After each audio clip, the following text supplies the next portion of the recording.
much to say. Without further ado, I hand you over to the Honourable Graham Jones, MP for Haslington and Hyndburn and Chair of the Committees on Arms and Export Control. Well, thank you everybody for coming. It's absolutely a great delight to see so many people here who, in some way or other, represent the people of Yemen.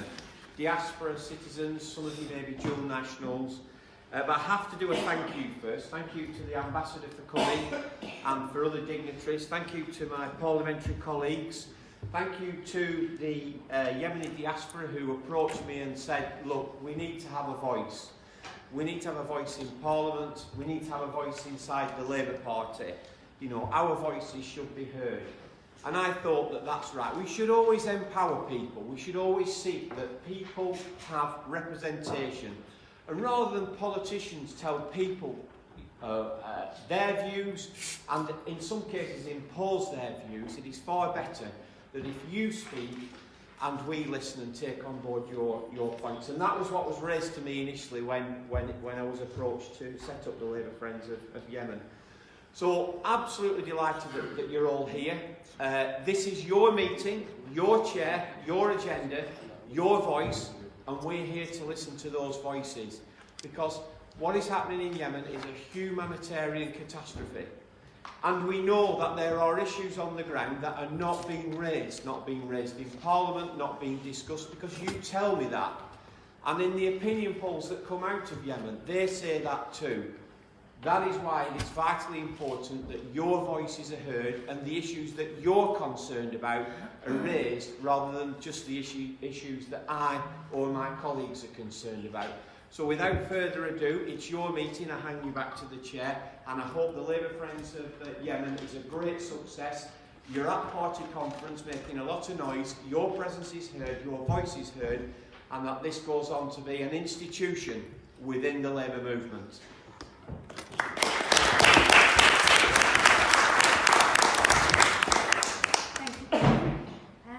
Our next speaker really needs no introduction. It's Keith Vaz, MP. Thank you very much, Madam Chair. It is a huge honour and privilege to be here with you all this evening, and I want to thank Graham for convening this meeting to bring together fellow Yemenis into the House of Commons.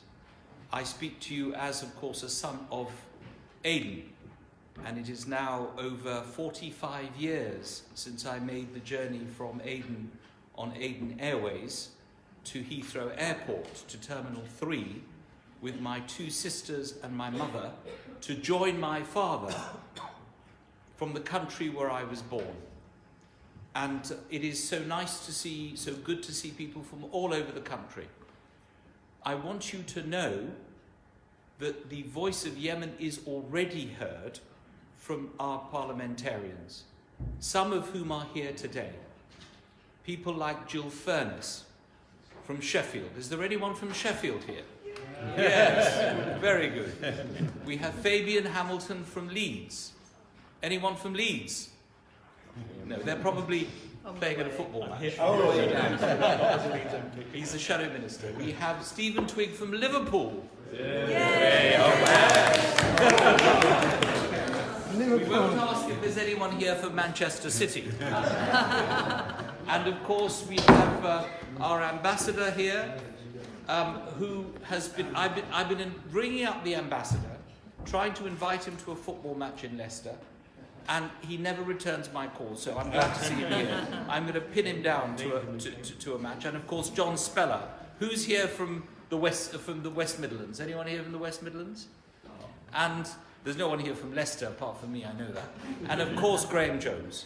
There is no debate in the British Parliament on Yemen that does not feature all the people on the platform. Obviously, apart from you, Chair, and the non-MPs, we are what is called the usual suspects. We're always there. And only last night, I was with the Russian ambassador in his house to thank him for not vetoing Resolution 2452, because it was the United Nations that has set now the framework for peace in Yemen. And whatever you think about the situation in Yemen, and the situation has gone from crisis to crisis, it is a humanitarian catastrophe, it is a political catastrophe. Tonight in the Senate and the House of Representatives in the United States, Congressman Khanna is moving a resolution concerning Yemen in the American Senate and the House of Representatives. So Graham has done us a huge favour in making sure we have a meeting here. I would like a meeting like this every single week, because this is the only way people will know what is happening. Whatever the situation, I think we all have one thing in common. We want peace, an immediate peace, an immediate ceasefire. We want everyone round the table in Stockholm. Today, the Foreign Secretary is meeting in Warsaw with the foreign ministers of the Emirates and of Saudi Arabia and the United States Secretary of State. They're meeting as we speak to discuss the next stage in the peace process. And your voice, the Yemeni diaspora, which has been very silent in terms of the national agenda, is now going to find a voice here in the Labour Party. Now, of course, I have a second hat on, apart from being chair of the all-party group on Yemen, and thanks to my colleagues, I've served longer as the chair of the all-party group in Yemen than President Saleh was president of Yemen. At the moment, there's no coup to get rid of me. But also, I sit on the National Executive Committee of the Labour Party, and my role as the BAME representative, the Black, Asian and Ethnic Minority representatives, is to represent the Labour Friends groups. We have 38 Labour Friends groups. Some are affiliated to the Labour Party formally, some are just social groups where people get together from time to time to have events. I want you to be one of the most active groups. The Labour Friends of India was recently relaunched because after 10 years it had stopped operating as effectively. So it was relaunched only 2 weeks ago. There's the Labour Friends of Pakistan. There's the Labour Friends of Poland. There are lots of Labour Friends groups. The first thing is people have got to be members of the Labour Party, to join the Labour Party, so that what happens in the Friends groups then goes back into the constituency Labour parties where you can pass resolutions. And Graham is right. A presence at conference is very important. You should start now getting resolutions into your CLPs that can be debated at the Labour Party conference. This is very important. So whether you're active or you're just a social group depends, Madam Chair, on you. It depends on you and the rest of you having regular meetings and bringing people together. Our dream is to one day hold a meeting of the Labour Friends of Yemen in Aden. Sorry, Aden for me, Sana for other people, Tayez for other people, but Aden. That is where we must end up. Let me say this finally. We have one person at the very top of the Labour Party who cares passionately about Yemen. Whenever I text Jeremy Corbyn on Yemen, the reply comes back in 5 minutes. When I said, come to Paris, we've got a meeting in Paris, he wanted to come, but he sent Emily Thornberry instead. At the very top of the Labour Party, you have someone who cares and loves Yemen. And at the top of the International Development Committee, as he spoke today in Parliament, you have Stephen Twigg, who always raises Yemen in a positive and constructive way. And in our group, we have an officer like Jill Furness and others who always talk about Yemen. So good luck, keep involved, and let us make sure that this is the most active of the Labour Friends group, not just for our sakes, but the sakes of our brothers and sisters who are dying in Yemen because of this situation. Thank you very much.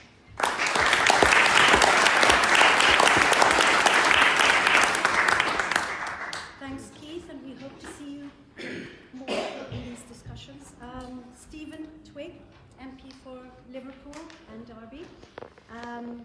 Chair of House of Commons Select Committee on International Development, Chair of Labour Friends of Yemen. Thank you very much indeed. Well, good evening, everyone, and it's great to see so many people here, especially so many people here from Liverpool. And I'm delighted to be here and to speak after Graham and Keith, and to echo Keith's thanks to Graham and all of those who've worked so hard to organise tonight's events. And it's a great privilege to me that you've invited me to chair this new organisation, Labour Friends of Yemen. But I can only do that successfully if we have the engagement of all the people in the room, the parliamentarians, but frankly, more importantly, you, the rank and file, who are out there in the constituencies and communities around the country. I first got interested in the Yemen issue when the Select Committee that I chair held an inquiry 3 years ago. And we took evidence about the scale of the humanitarian crisis. We took evidence about violations of international humanitarian law by all sides in this conflict. And we heard this phrase, the forgotten war. This sense that as we rightly consider the appalling situation in Syria, by contrast, Yemen was not getting the coverage and the priority that it deserved. And I think we've seen that change. And as Keith said, Yemen is on the agenda in Parliament far more now, and we need to do more in here to keep it there. When the Labour Party conference was in Liverpool in 2016, we decided to have a vigil on the first night of the conference, a vigil for peace in Yemen. And there are many people here today who joined us at that vigil. And we were joined by the leader of the Labour Party, Jeremy Corbyn, by the Shadow Foreign Secretary, Emily Thornberry, by Hilary Benn, powerful voices for Yemen. And when Labour came back to Liverpool less than 6 months ago, we held that vigil again. And again, we were joined by the leader of the Labour Party. And after the vigil, those of us in Liverpool felt we needed to do something more, and we set up the Liverpool Friends of Yemen to raise awareness, to show solidarity. And I'm delighted that my colleague, neighbour and friend sitting at the back, Dan Carden, the MP for Walton, who's also the Shadow International Development Secretary, is here with us. Because as Graham said, what this is about first and foremost is a voice for the diaspora community, but also a vehicle for those of us not in the diaspora community to show our solidarity. And we are united by a common sense of purpose that we want to see peace in Yemen, and we want the people of Yemen to determine their own future. There will be issues on which there will be disagreements. There are amongst the parliamentarians, I know there will be in the diaspora community. But what unites us is far more important than what divides us. That common sense of working together to bring peace in the immediate term, and then to have a political process that engages everyone. And I think in particular what is important is that we have a process that can engage young people and can engage women as well as men. And we need to reflect that in our own work as Labour Friends of Yemen, as well as what we call for in Yemen itself. So there's a great lineup of people to speak here this evening. It is an amazing first step that we are here today, and many of you have come from other parts of the country to be here in Parliament this evening. I look forward, both this evening and over the weeks and months ahead, to working together with you to further raise the profile of Yemen in the Labour Party, in the trade union movement, more generally in this country, and to say that we will be in this for the long haul, because the scale of damage that this war and conflict has done to Yemen will require a massive effort, and the United Kingdom has a special responsibility to support the people of Yemen to bring peace, but then once peace comes, to bring reconciliation and an opportunity for the people of Yemen to shape their own future. Thank you very much indeed.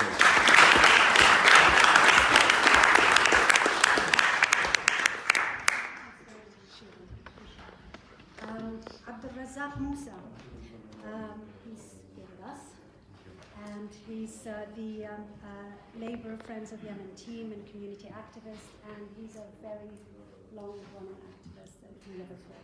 Thank you, Safa. Much appreciated this warm welcome. And I also thank our MPs who've been supporting our cause for a long time, and much appreciated everyone's effort, including Keith, Graham, and Fabian, and Jill, and above all our own local MP, Stephen Twigg, has been actively supporting the Yemen and has led on many debates across Parliament.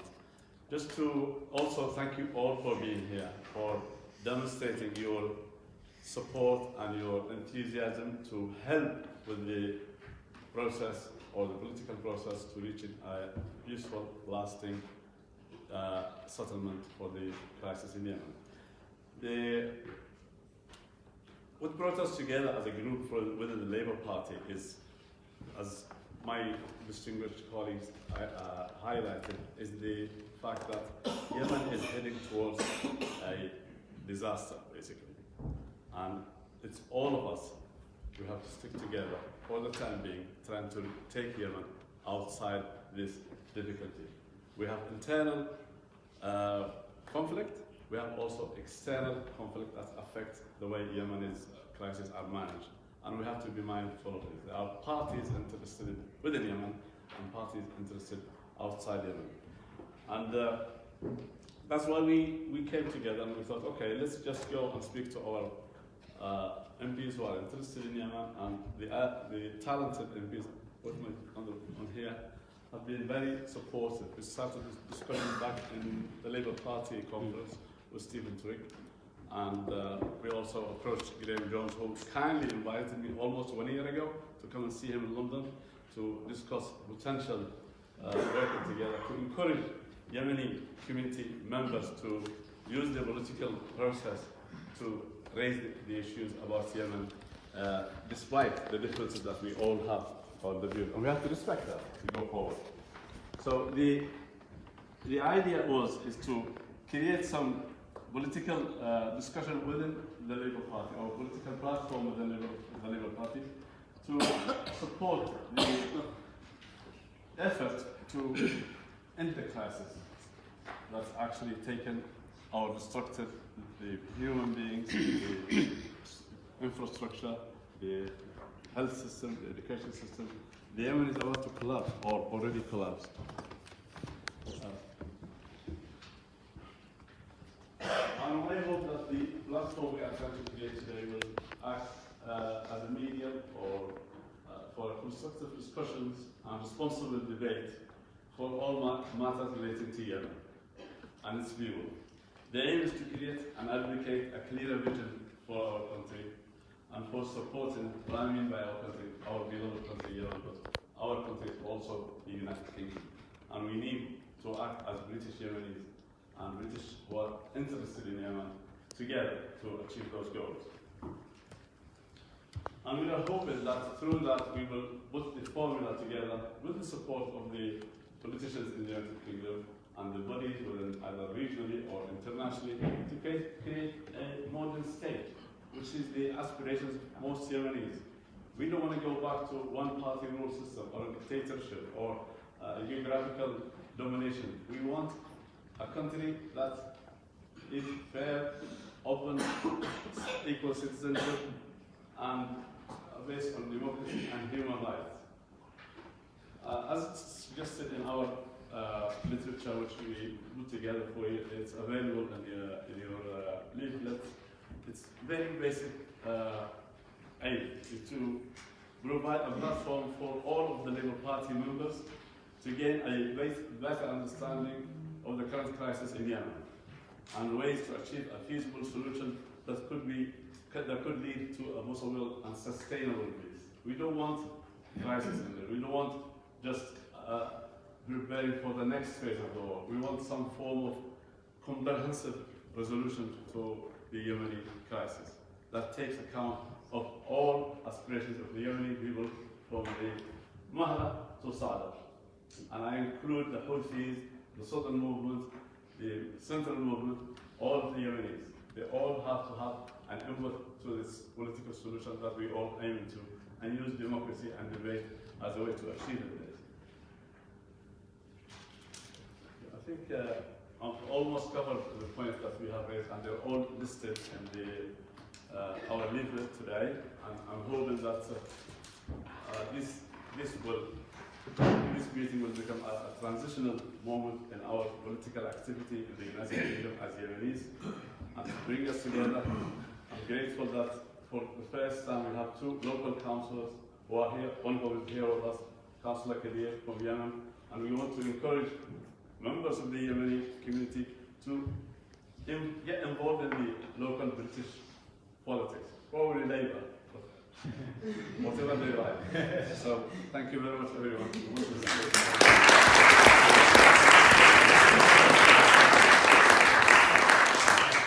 very much, Reza. Next is Hamdan Lamag, and he's a very well-known writer, researcher, academic.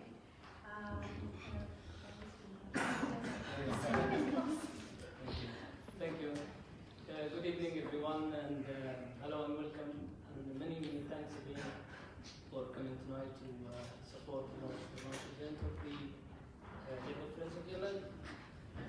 Your interest in us and attention to our message is what continues to make the Labour Party special in the House, and drives people like ourselves to take our allegiances to the Labour Party seriously. I will try to explain the rationale and motivations for establishing this group and the means within which we can deliver its mission and objectives. The situation in Yemen is undoubtedly of great concern, and we have witnessed with much respect and appreciation some of the efforts that have been exerted to deal with it on the part of the Labour Party.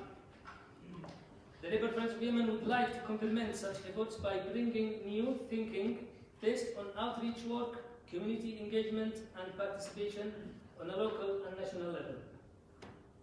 Over the last few years, we have witnessed growing concerns within members of the British Yemeni community in the UK, who are traditionally Labour voters, with regard to party policy and stance towards the Yemeni crisis.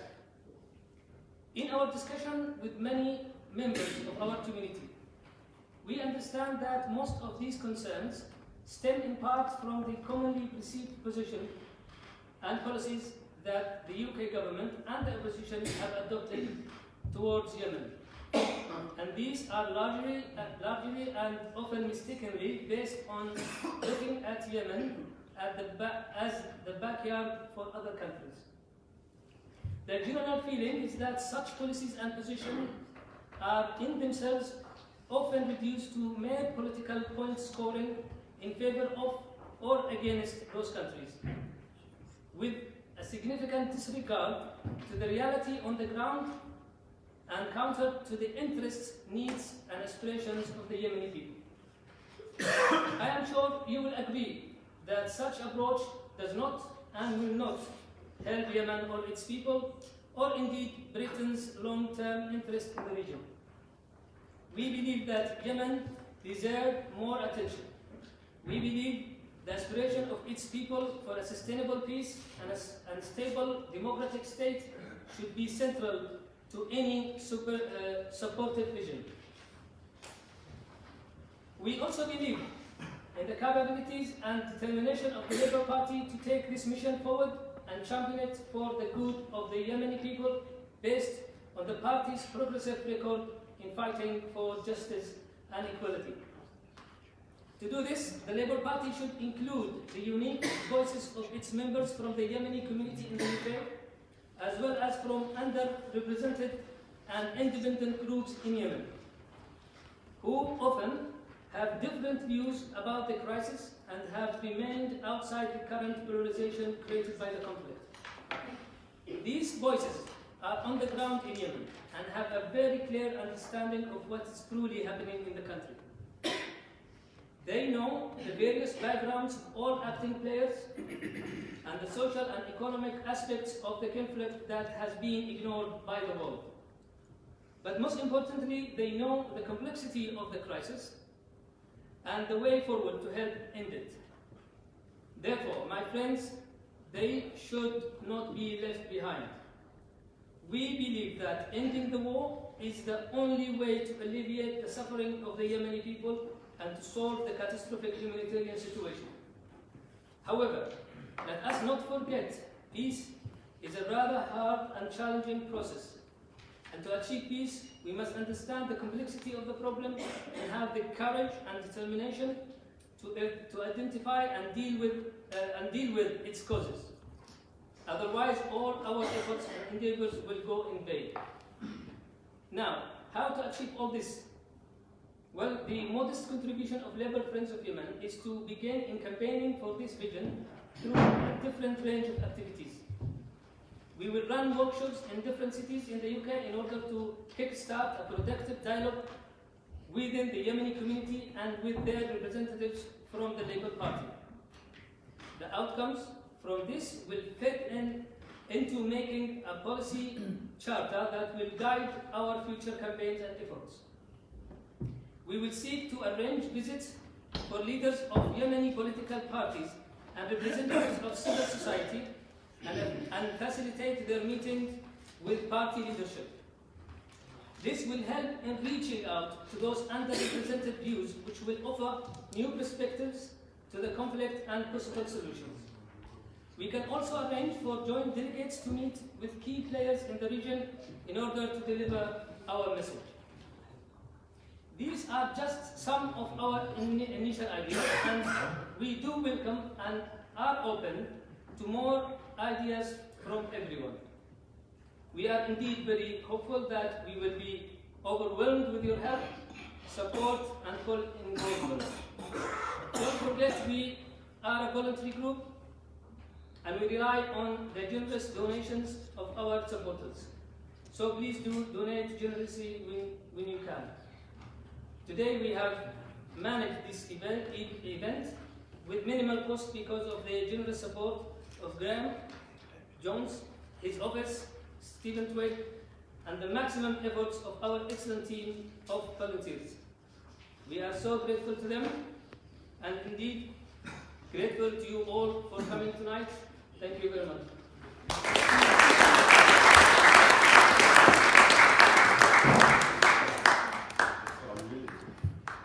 Thanks very much.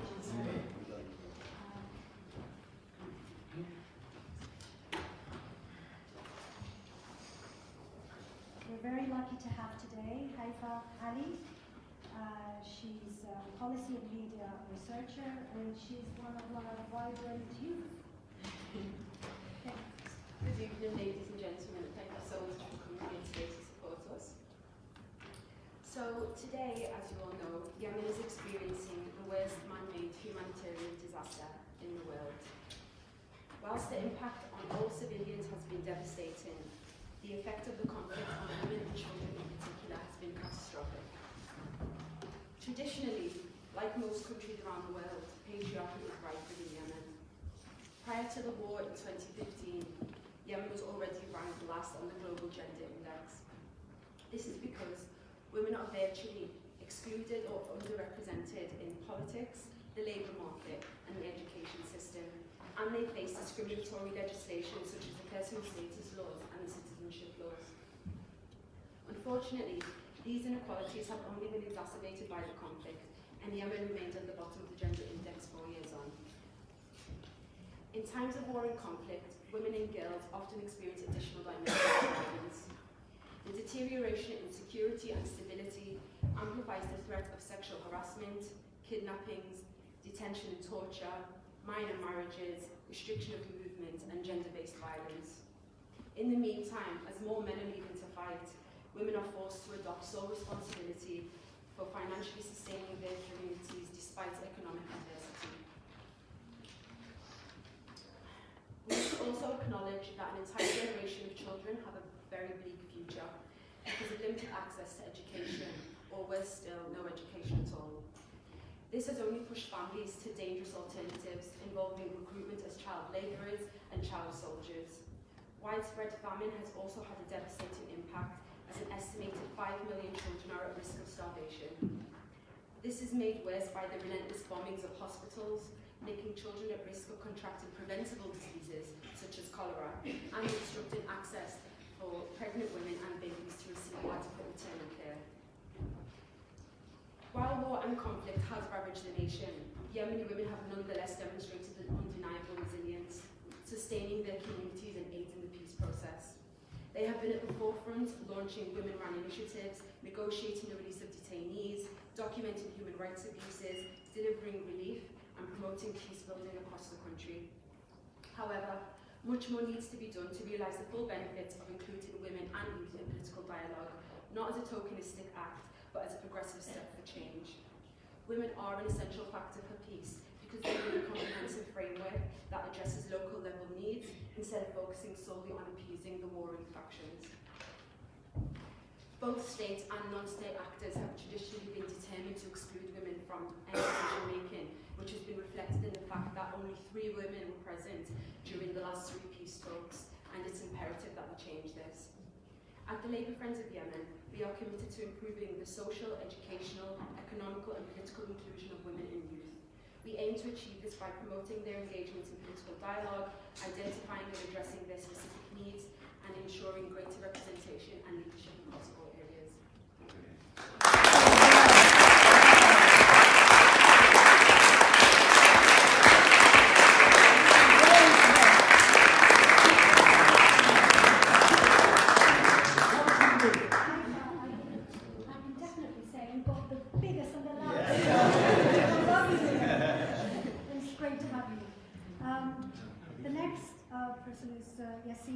العمال. He's ambassador of the UK, and it's a pleasure to have you there.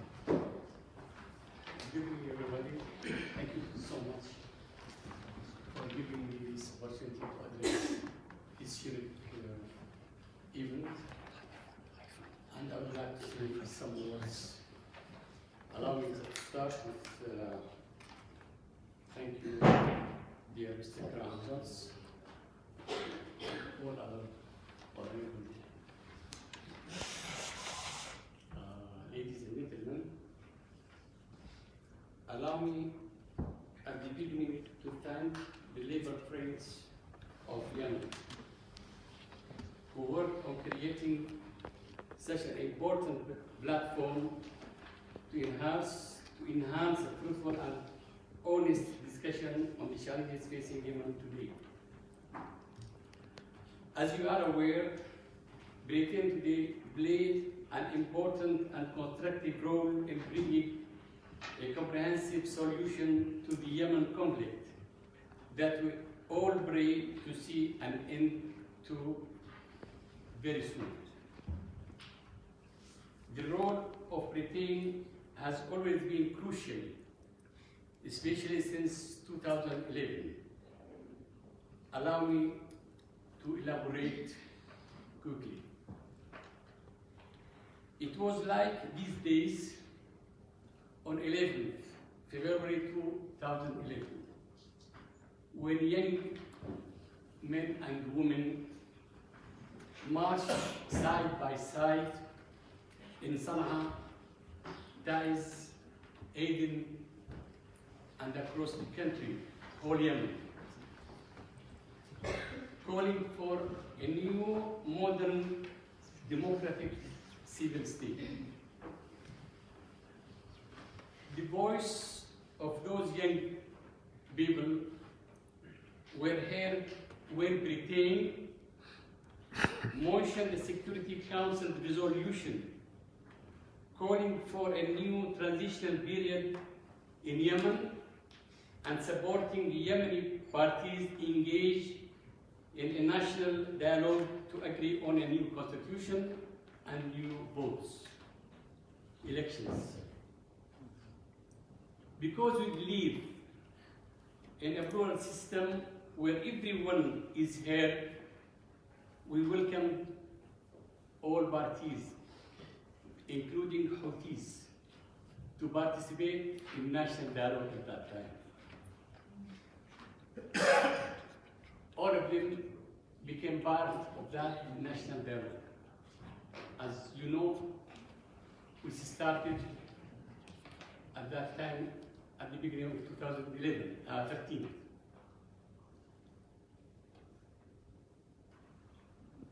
We wanted all our people to participate in such event because no other way except democracy which can rescue Yemen from violence.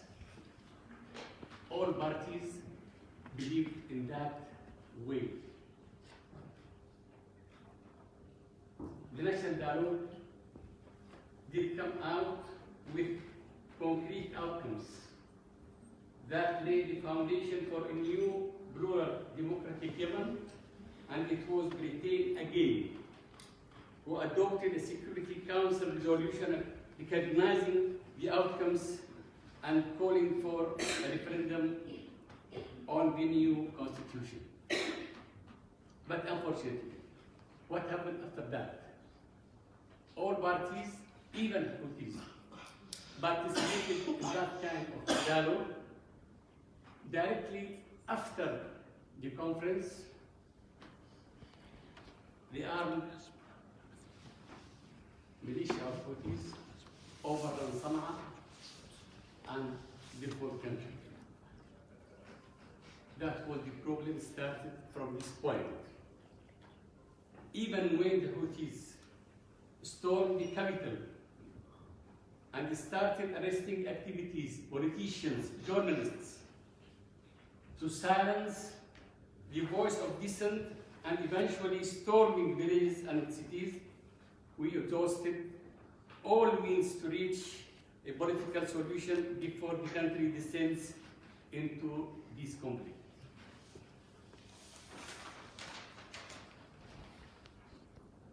I explained to you these events quickly to tell you that young men and women who fought for a new democratic civil state are still out there. Many of them have been thrown in Putin's prisons till now. And the latest of them was Ofa Anami, leading woman activist in the country, a director of the British NGO Safed World, who arrested just a week ago. I owe it to these young men and women to keep their voice alive, and I hope this platform will be a platform to make their voices heard. Dear honorable ladies and gentlemen, I assure you that our demand from the Houthis is simple. Just come and join us in building the future of Yemen based on equal citizenship, democracy, and human rights. But give up the belief that you can push Yemen into sectarian state. It is unacceptable. We have to build our country on this basis: democracy, citizenship, equality for all people, regardless to their sex, color, social ranks, whatever. That's the only way in which we can build our country safe and keep it safe. I strongly believe that a solution will come through a compromise based on the outcomes of the national dialogue. Thank you so much.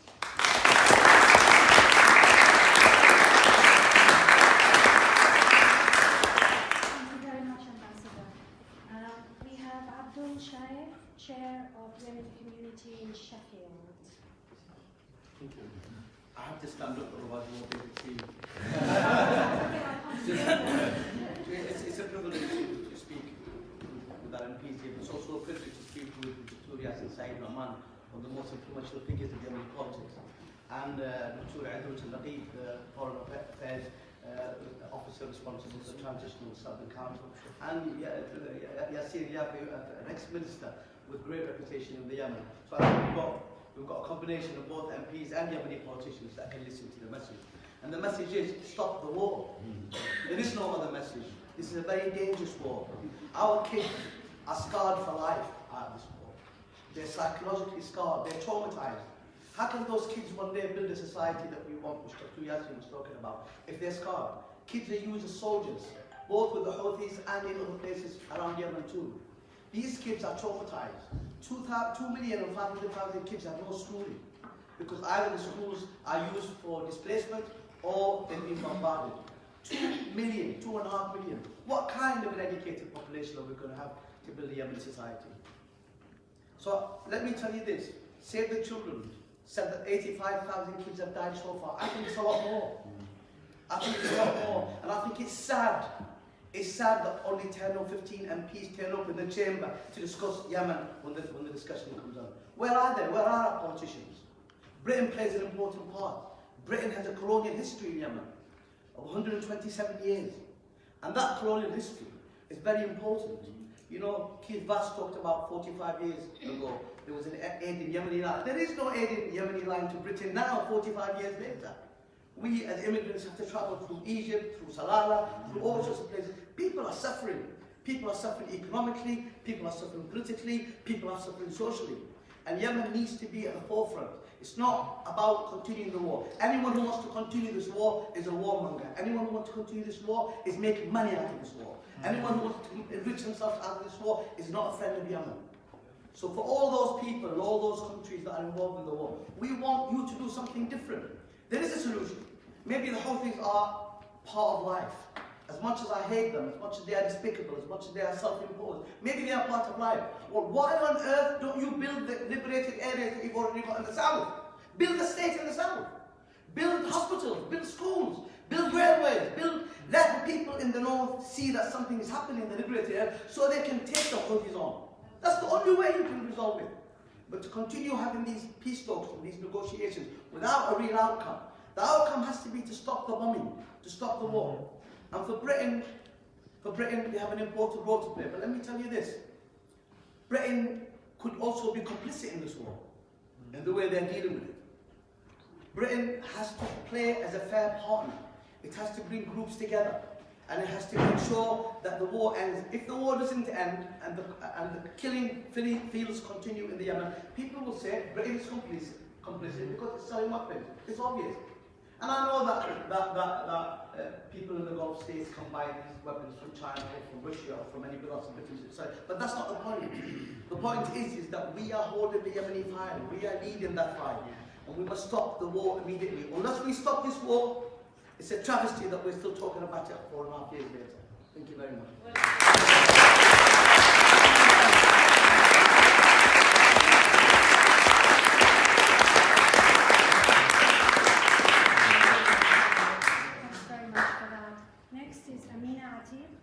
Poet and activist from Liverpool.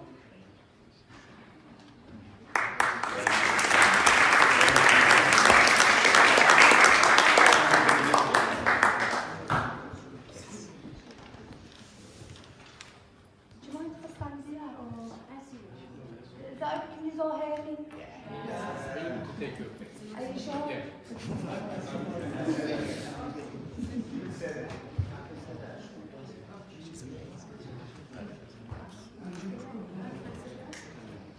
Hi guys, I do apologise, I am feeling a little bit under the weather. I couldn't really miss this opportunity. So I am going to do a bit of poetry. And the reason why I do poetry is because I want to highlight the voices of these people. Okay, and no disrespect to politicians, but when we do have these political discussions, I question myself, you know, where are the voices of the people, because it's turned to numbers. You know, my people are not just numbers. So I wrote this piece called The Forgotten Yemen. And we are now coming to 4 years. 3 years have passed. And an English newsreader told me home was only a lost young man holding his AK-47 with no shoes. But the shackled arms and the malnourished hips stare into the distance. And the arcs of bones reach waiting for food parcels to arrive. And slouching shoulders sitting with an empty stomach at growls, hoping war could speak. It would chop its tongue, lose its limbs, and hide under the rubble shattered in regret. And 3 years have passed in counting, and manhood blurred into the distance, waving farewell.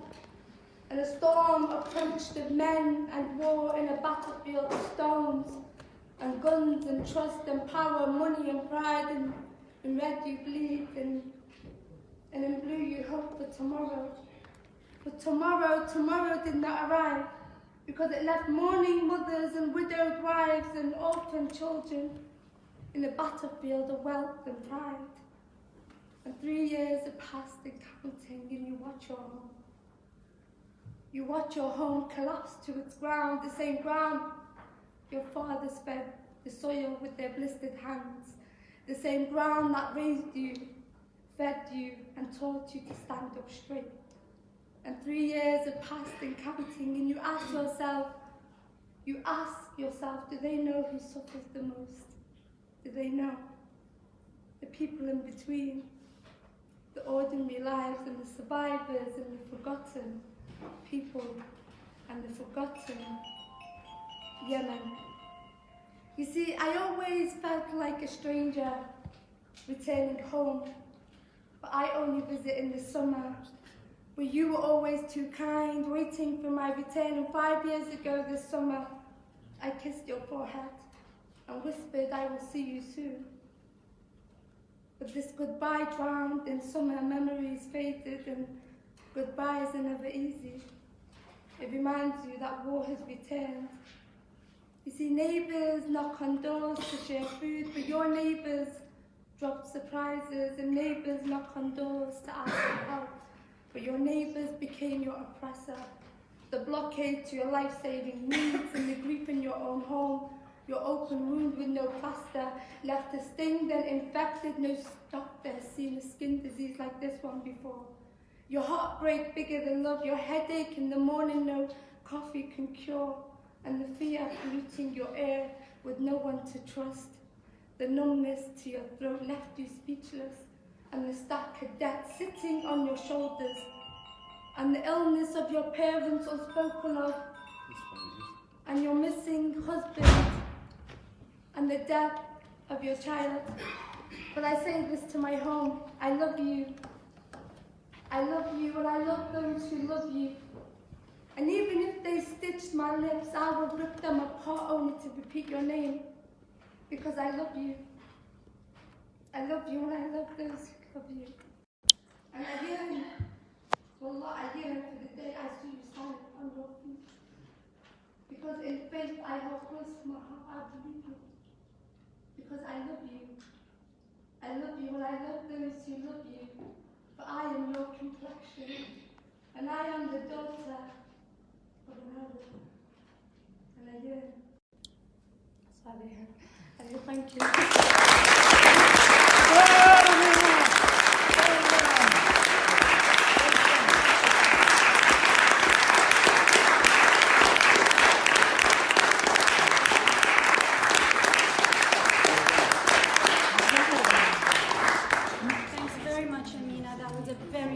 Voice, we can all agree.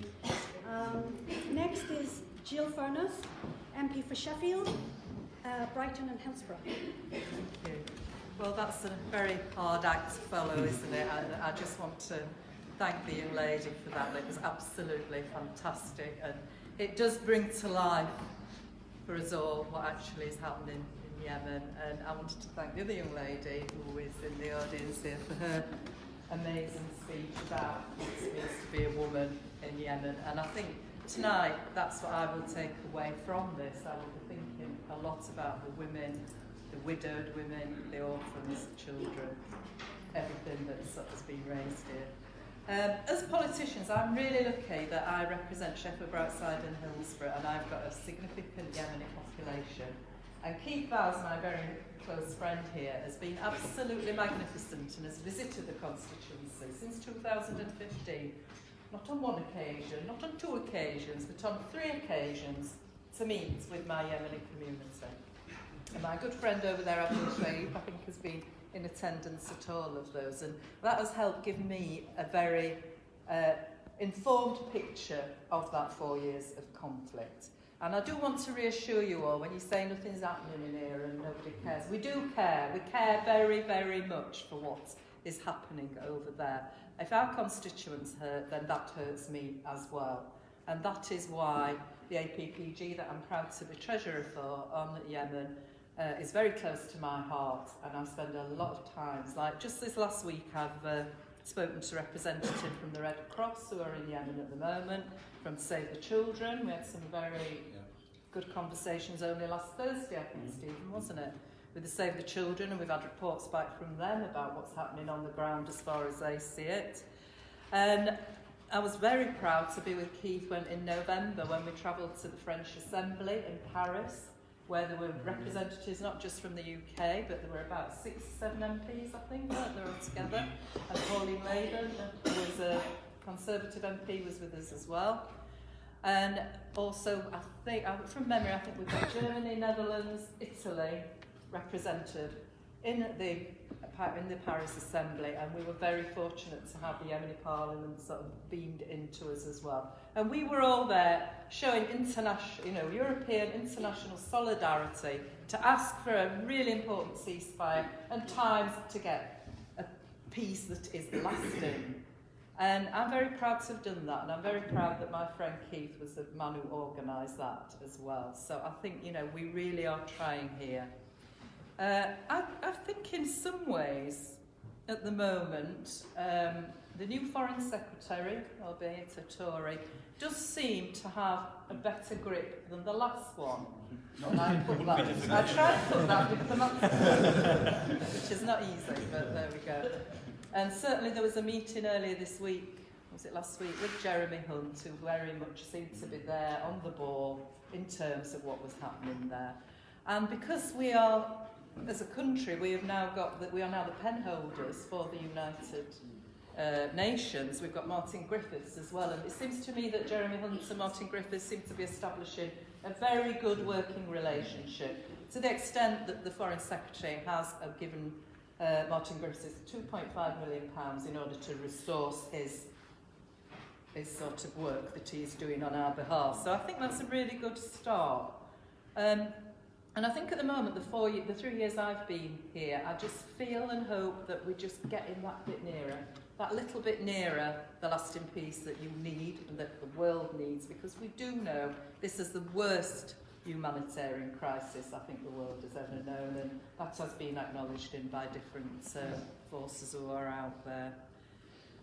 I want to thank Graham for organising this as well. I think that's been brilliant, and I'm so proud to be with the Ambassador tonight.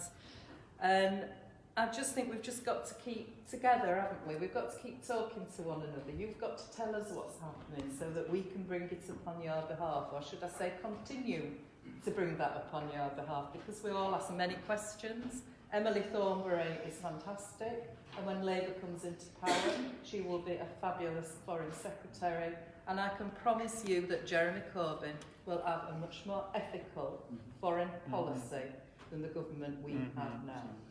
And Abdul, my friend, is very right to say that the UK is culpable in this, because we know that the UK is selling arms to Saudi. And I've asked many, many questions, as have my colleagues, about let's stop this now, this isn't right, because they are culpable. And we will carry on doing that. But it's heartening that we have got people around the table. It's heartening that there's a meeting going on now, as we sit here, with the Saudis, with the Emiratis, with our Foreign Secretary. So let's stand together, as we always will. Be assured your cause will never die with us. And I really look forward to the democracy, the citizenship, equality that you demand and you deserve. And more than that, I'm really looking forward to my visit to Yemen when it is safe to do so, because I've heard so many fantastic stories about the beauty of the country from my Yemeni delegation here, who have travelled all the way from Sheffield to be here tonight, and of course from Keith, who was born there. So let us hope this is the start of something special. Thank you.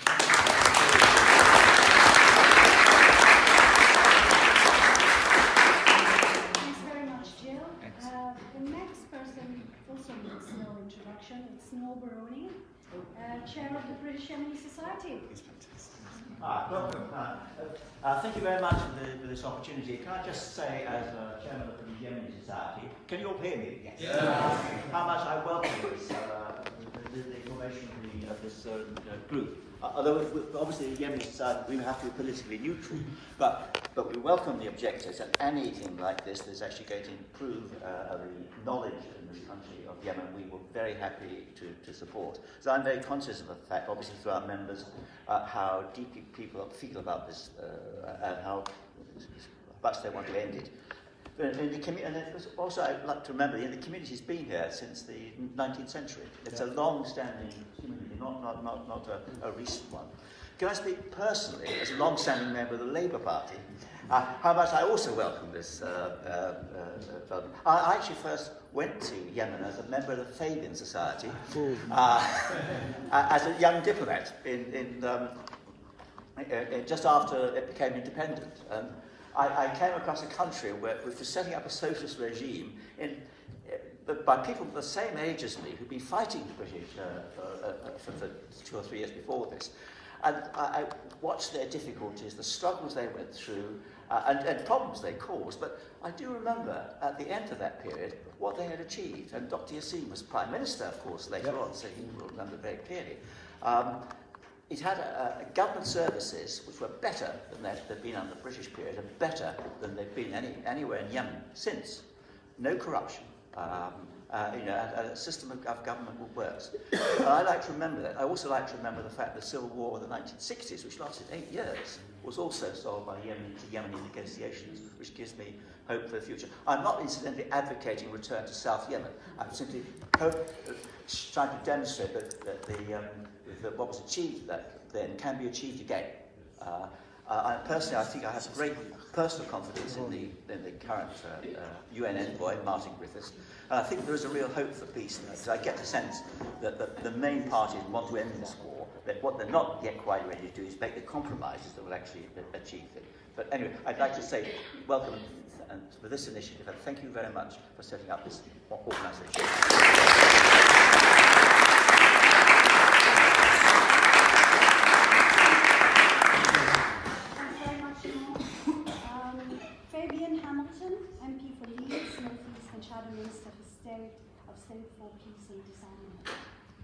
Thank you very much, Chair, and thank you, Ambassador, for being here, and to all my esteemed colleagues, and of course to all of you. I can't tell you how much it warms my heart to see you all in this room.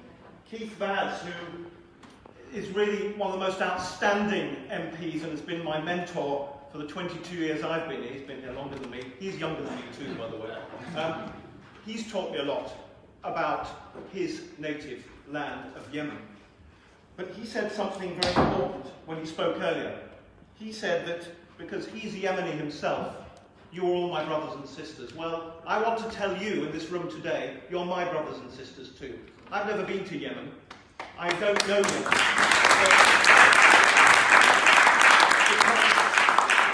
Because you're here today, it shows that we are going to unite the diaspora community, the Labour Party, the front bench, all my parliamentary colleagues, who are determined that we will see an end to this war and that we will push our government yet further. My friend and colleague Jill Furness mentioned earlier the work that's being done and the fact that the new Foreign Secretary, relatively new Foreign Secretary, is a considerable improvement on his predecessor. That wouldn't be difficult because his predecessor was utterly appalling and a disgrace to this country. But I do want to pay tribute, and I know I shouldn't in this Labour Friends of Yemen meeting, to Alistair Burt. I meet with him regularly and he updates me, and the first topic of conversation is always Yemen. And I know he's working hard, but I know he's working in frustration as well. Now, Jill mentioned the fact that Martin Griffiths and others mentioned Martin Griffiths, the UN envoy, who is working with us as the pen holder. That means that we are responsible for bringing the parties together through the United Nations as a member of the Security Council. We on the opposition front bench do not think that the government is doing enough. We know Jeremy Hunt is doing better than his predecessor. That wouldn't be difficult, but we still think they're not doing nearly enough. We are in the driving seat here, and we should be doing a lot more. So thank you to our friend from Sheffield, who I think we met when I was there 3 years ago helping Jill in the by-election, and it was the first time I'd spoken to a Yemeni diaspora. I wasn't the Shadow Minister then. I'm not just the Shadow Minister for the Middle East, but as the Chair said, as Safa said, I'm the Shadow Minister for Peace and Disarmament. The only problem with that is we don't have a Minister for Peace and Disarmament. We should have. And when Labour comes to power with your help, we will have. May not be me.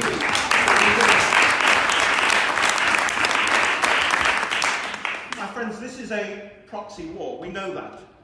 And it is a disgrace to humanity that this is being allowed to continue.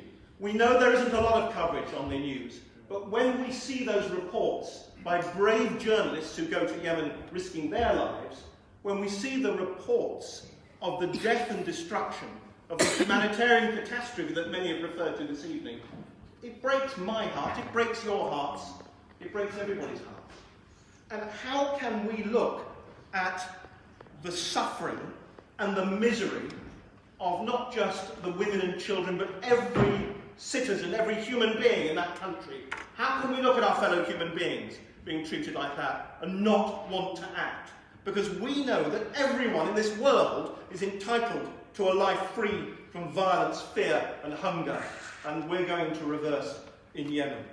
I just want to thank my colleagues. Stephen Twigg, the chair of the International Development Select Committee, I made a big mistake standing against him for election in 2015. I'm glad he won. Well, we work together now.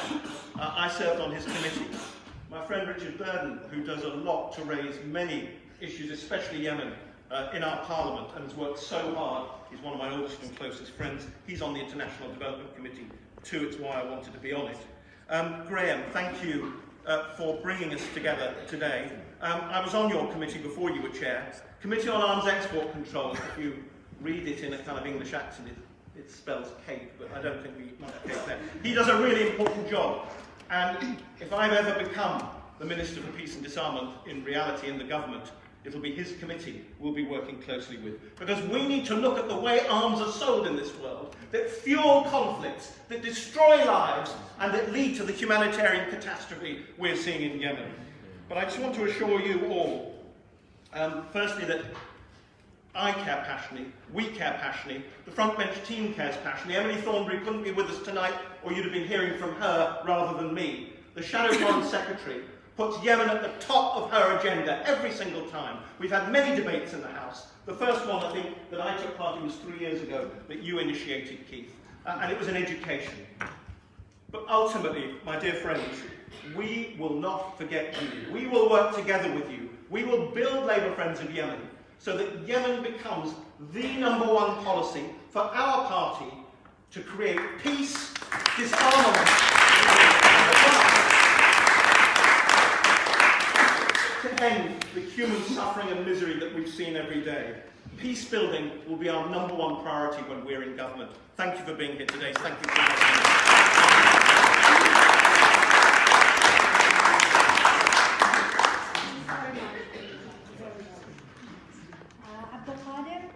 Local councillor in Liverpool and lead for youth.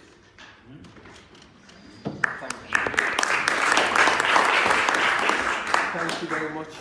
It is a great pleasure to be here amongst friends. Thank you to the right honourable MPs who have managed to bring us together with this determination. Thank you to His Excellency Dr. Nu'man for being present as well amongst us today. I'm so proud to be part of Labour, and this is the reason why I joined Labour, is because I know that this is the only party that really truly cares about vulnerable people, no matter where they are, no matter where they come from, no matter the background they come from. It is a truly privilege for me to be a councillor in Liverpool, the second councillor in the history of Britain, and coming from Yemen when I was 7 with my mum. I only have very small idea of what it was like in the olden days. I did go back when I was about 20 for a year, stayed there, and it was a beautiful city. It was a beautiful country where peace was present. Yes, it wasn't perfect, Yes, there was a lot of, things that we could have changed. However, it's a far better place than it is now. Every 10 minutes, a child dies in Yemen. Every 10 minutes. That's blood is on people's hands. They should be ashamed of themselves. To sleep thinking that they were the cause, or could have been the cause, for something better to happen. It is a great privilege to be part of Labour Friends of Yemen, which is established today, to hopefully take that message forward, that Labour will be standing united with the cause of Yemen, with the Yemeni people, young, old, men and women. We had great speeches from Miss Ali, who done a really passionate and well presented argument about women. We had a great speech, poem by Miss Asir. Again, always I listen to her poems and they're always powerful. Yeah. I see more power in it today because it actually means a lot more to her. She is unwell, but she's dragged herself out of bed to be here. That's how much it really matters.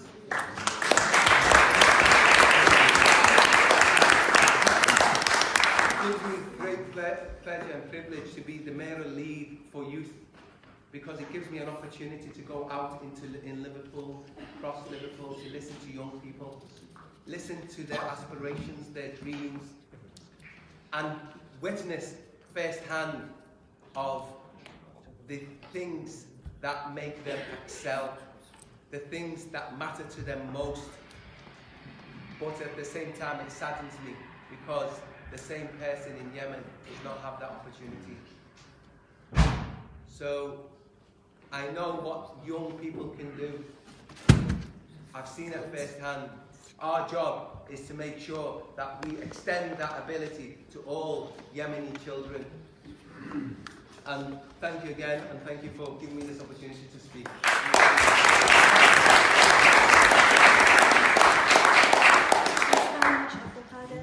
The next speaker is Nadia Al-Saqaf, ex-Minister of Information in Yemen, and an activist and a journalist. Thank you, and I apologize for coming late. The underground I came from Swindon, so I apologize for that. I am actually now a researcher, about to finish my PhD in politics from the University of Reading, so you can go ahead and call me Doctor, or if you'd rather call me Khalisi, I don't mind, for those who know the reference. For next time, definitely. Now, just a little bit about myself. I spent my last career working in education, in software technology, in development, in activism, in journalism, in politics, and now in research. And to tell you, the most powerful of all the jobs that I've done and been in is journalism. I've seen the power of media firsthand. I've seen that it matters to all the other sectors, and that how, if controlled, media can be detrimental for the lives of people. And in Yemen, as you know, there is a strong control over media all over the country, but especially in the Houthi-controlled areas. And this control of media is, I'm not going to give you a rundown of what happens to journalists and activists because you already know. You've seen the news, you've read reports, but I'll give you two anecdotes. Maybe you haven't come across them. Journalists in Sana'a, friends of mine and people I used to work with, before they go out, if they expect to pass any checkpoint, they have to format their phones or laptops. So imagine that anytime you expect that you are going to go a certain distance, you have to delete everything that's in your phone. Imagine the ordeal, because what happens is that the people at the checkpoint, they come and they search for keywords. They would go like Al-Udwan, the coalition, Houthis, Saudi, Hadi, Saleh, any of those. Now, maybe me. And then just finding that excuse. You could be forwarded an email from somebody you don't know, and then that would be an excuse to have you detained.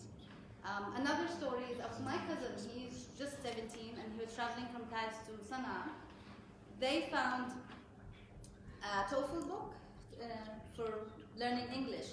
And then they asked, what are you doing with English book? And they used this as an excuse to take his money eventually, and they let him go. But the fact that if you are associated with English in a way, for some people, that makes you a criminal. So imagine how this feels for young Yemenis. Agent of America. Agent of America. An enemy, a spy, or any of those sorts of excuses. The point is, imagine how this feels for young Yemenis, for journalists, for activists, that your outreach to the world is being scrutinized and you're under threat. Imagine that you cannot dare to find any other sources of information, that everything is blocked and censored, and all you have to do is just keep your head down and learn the rhetoric, whatever is saying, the Sarkar or whatever in other places, in Adan even. Just follow the norm and do not dare to critically think or question. Now, I'm also proud to be a Shibnan scholar. I am an alumni of the Shibnan Scholarship. In 2001, I studied information systems, and I can say that was an amazing experience, because it's not just the education, it's the exposure. It's how much you learn from going out from your own environment to a different one and learning there's a world beyond Yemen, and there's so much to interact with other people. Now, to my dismay, the Shibnan scholarships have been reduced, and I know I want to tell you about freedoms and politics and peace. This is all a process, a long process. But if there's one ask that I could throw in this room and say, if you can, why not invest in the minds of the young, bright Yemenis? Why not triple, 10 times, tenfold the scholarships given to Yemenis? There are so many bright, amazing Yemenis who could have used this and prepared for the future, because what worries me is not, it is the hunger, the starvation, the suffering, but what worries me is that once peace is achieved, then what? I mean, then who's going to pick up the pieces? There aren't enough of them to stitch the social fabric and bring the country back together. But if we invest in education, and even if it is a risk for the United Kingdom to have Yemenis come here, what if they stay? I mean, it's a win-win situation. You have some of the brightest minds under your service, and they are hardworking people, and they will go back to their country or contribute one way or the other. And I think if I can conclude, I will conclude with just this thought, going back to the idea of control over information. Now, if you can just take 30 seconds to imagine that there's no internet, or that there's internet but it's censored, or that you don't know it's censored but it's monitored, which I expect is also monitored here, but at least the idea that your sources of information are not there, so they're not yours, in the sense that somebody, there's a big brother, who's not allowing you to Google things and feel safe about it. Imagine this, imagine the darkness, the ignorance. I have spent 3.5 years researching politics to conclude the obvious, that the problem with Yemen is knowledge, or rather the lack of it. So if we can just put some rays into that dark area of ignorance and help Yemenis explore the world and know more about different sources of information in the media. So one is education, opportunities, scholarships, and the other, infiltrating the censorship and allowing journalists and activists to have gateways of information so that they can speak and that their stories can be heard. Thank you.